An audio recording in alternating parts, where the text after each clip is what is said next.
लगातार अपनी मांग को लेकर जो संघर्ष कर रहा है। 20 दिन से लगातार लघु सचिवालय के सामने जो है किसान पक्ष का मोर्चा लगाए बैठे हुए हैं और आज दुष्यंत चौटाला के आवास पर आकर जो है एक ज्ञापन भी दिया गया है। तो हम जानना चाहेंगे क्या कुछ मांगे हैं और लगातार 20 दिन से जो है मांगों के लिए लड़ रहे हैं, तो अभी तक जो इनकी मांग पूरी नहीं हुई, तो क्या कुछ पूरा मामला जो है जानना चाहेंगे। सर, आज आपने दुष्यंत चौटाला के आवास का घेराव करके जो ज्ञापन दिया है, पहले भी आप कई नेताओं के जो है ज्ञापन दे चुके हैं, लेकिन अभी मांग है वो जो कि तो बनी हुई है, क्या कहेंगे इसको लेकर? देखिए, रिलायंस कंपनी ने किसानों से बीमा के पैसे भरवा लिए और जब क्लेम देने की बात आई तो कंपनी ने वो बीमे रिवर्ट कर दिए। उसके खिलाफ सरसों की खरीद फौरी तौर पे चालू हो, क्योंकि अभी तक जब सरसों लेके मंडी में किसान गया तो उसे बोल दिया गया कि सरसों गिल्ली है, नहीं खरीदेंगे, और जब सुखा के लेके गया तो सरकार ने सटट घेर लिया। इसके खिलाफ भी सरसों की खरीद फौरी तौर पे चालू हो। दूसरा, 2020 का फसल खराबे का मुआवजा, जो सफ़ेद मक्खी से जो फसलें ख़त्म हो गई थी, उसका मुआवजा लोगों ने लड़के मंजूर करवाया था, वो मुआवजा तहसीलदारों के खातों में पड़ा है, वो किसानों के खातों में सरकार नहीं डाल रही है। इन मांगों को लेकर पिछले 20 दिन से पगड़ी समाल जट्टा किसान संघर्ष समिति के नेतृत्व में हमारा पक्का मोर्चा लघु सचिवालय के सामने लगा हुआ है और हमने तय कर रखा है कि हर रोज़ बीजेपी के MP MLA के घरों तक हम मार्च करेंगे, उनको ज्ञापन दे के आएंगे, उनको जगाने का काम करेंगे।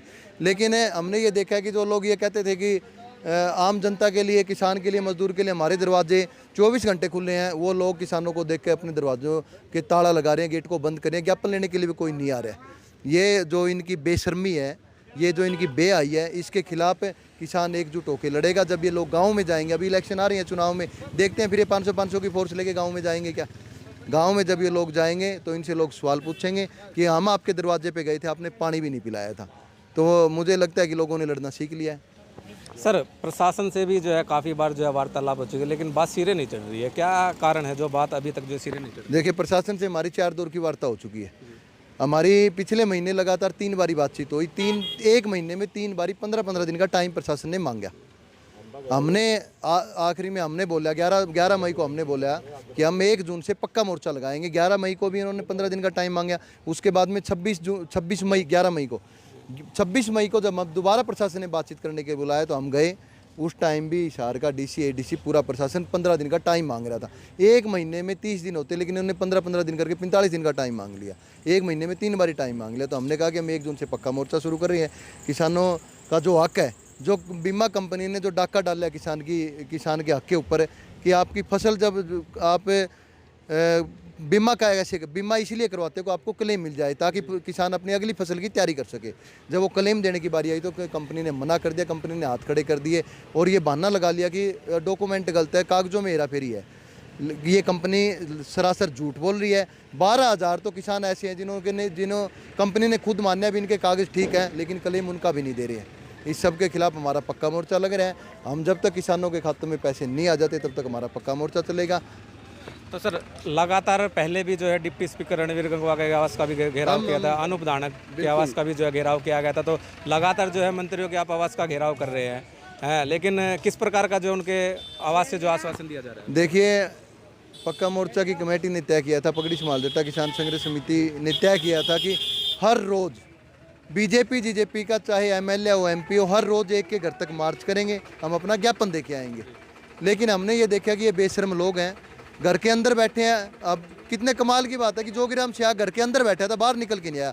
उसकी हिम्मत नहीं है कि लोगों का सामना कर सके, क्योंकि ये झूठे लोग हैं। इन्होंने वादे जो किए थे कि 10 जून तक सब किसान के खाते में जो बीमा क्लेम है, जो फसल खराबे का पैसा सब किसानों के खाते में आ जाएगा, लेकिन आज 20 तारीख हो गई, कोई पैसा किसान के खाते में नहीं आया है। और जो पैसा आया है वो किसानों के लड़ने से आया। 262 करोड़ रुपए हम कंपनी की नाड़ पे गोड्डा रखकर किसानों के खातों में डलवा के हमने करीब 500 करोड़ रुपए और लेना है। तो सरकार ने अभी भी कोई करोड़ों रुपए जो है किसानों को जो है मुआवजा दिया है? देखिए, 181 करोड़ रुपए सरकार ने ये प्रचार किया कि हमने 181 करोड़ रुपए पूरे हरियाणा में किसानों के खातों में डाले हैं। मुझे लगता है कि 181 करोड़ रुपए बरवाड़ा ब्लॉक के 10 गांवों के पैसे हो जाते। मैं नाम गिना दूंगा, ये बदावड़, डाटा, गुराना, इन गांवों में टोटल नुकसान था। एक फसल मरी, दूसरी फसल की बिजाई नहीं हुई, तब तक पानी खड़ा था। उन 10 ही गांवों का मुआवजा बन जाता वो 181 करोड़। तो उस 181 करोड़ के बांटने के नाम पे इन्होंने वो दिखावा जो कराया है और उसको बांटने में जो प्रचार कराया, 20-30 करोड़ तो इन्होंने प्रचार के नाम के लगा दिए। 181 करोड़ रुपए अगर ये इन्होंने बांटे हैं, मेरे को लगता है जैसे कि हिसार जिले का इन्होंने 50 एकड़ का नुकसान दिखाया है। 15,000 एकड़ में नुकसान था। फतेहाबाद जिले को इन्होंने 50 एकड़ का नुकसान दिखाया है, वहाँ भी 1500 एकड़ में तो बिल्कुल साफ तौर पर नुकसान था। ये सरकार ढकोसला कर रही है, ये किसानों को बरगलाने का काम कर रही है। हमारा पक्का मोर्चा जब तक हम बैठे हैं, जब तक किसान के खाते में पैसे नहीं आ जाते और सरसों की खरीद की तारीख नहीं देते थे, तब तक हमारा पक्का मोर्चा चलेगा। हमारे साथ और भी किसान हैं, हम इनसे भी जानना चाहेंगे। सर, आज का जो ये मार्च जो निकाला गया था, कहाँ से कहाँ तक निकाला गया था? ये हिसार जो लघु सचिवालय है वहाँ पर धरना लगा हुआ है, अनिश्चितकालीन धरना।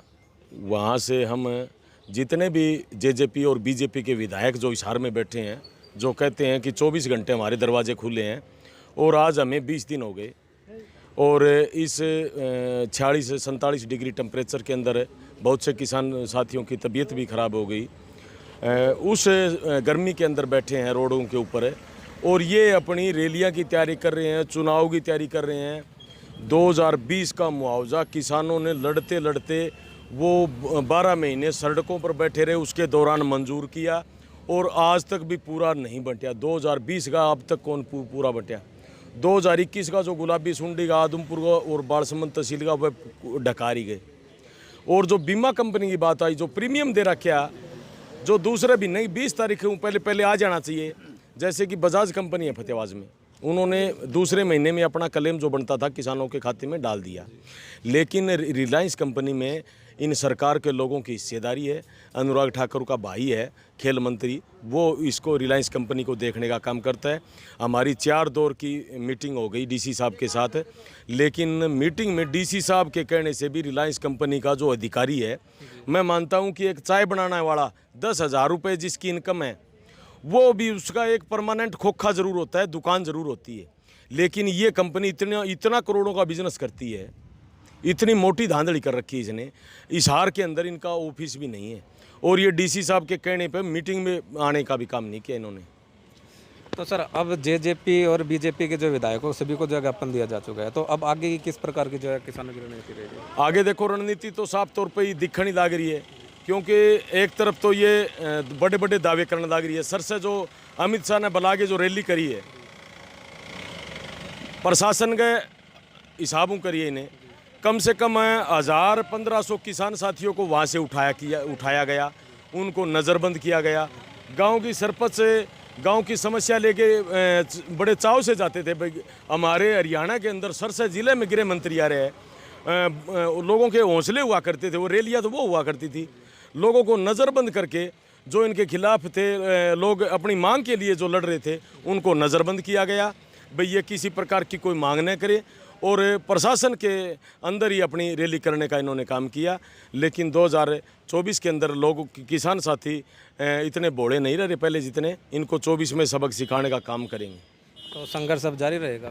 संघर्ष तो जब तक हमारी मांगें पूरी नहीं होगी, हम यह लघु सचिवालय के सामने अनिश्चितकालीन धरना, हमारा पगड़ी समाल जट्टा किसान संघर्ष समिति में जिला प्रधान स्थिति शिवानीवाड़ पहले दिन ये कह के बैठे थे किसानों को, जब तक हमारा एक एक पैसा खातों में नहीं आएगा, हम यहीं धरने पर बैठे रहेंगे। तो ये थे हमारे साथ किसान नेता, इनका साफ तौर से यही कहना है कि जब तक जो है किसानों की मांग पूरी नहीं होगी, जब तक जो है अनिश्चितकालीन धरना लघु सचिवालय के सामने जो है रहा जाएगा। और किसानों के ये मांग की, सरकार से मांग की गई है किसानों ने कि इनकी जो है मांग जो है ज़्यादा से ज़्यादा जल्दी से जल्द जो है पूरी की जाए। पंजाब केसरी टीवी के लिए हिसार से विनोद सैनी। हमसे जुड़े रहने के लिए हमारे YouTube चैनल को सब्सक्राइब करें और नई वीडियो की नोटिफिकेशन के लिए बेल आइकॉन को दबाएं। अगर आप ये वीडियो Facebook पर देख रहे हैं तो लाइक जरूर करें और ज्यादा से ज्यादा शेयर करें। धन्यवाद।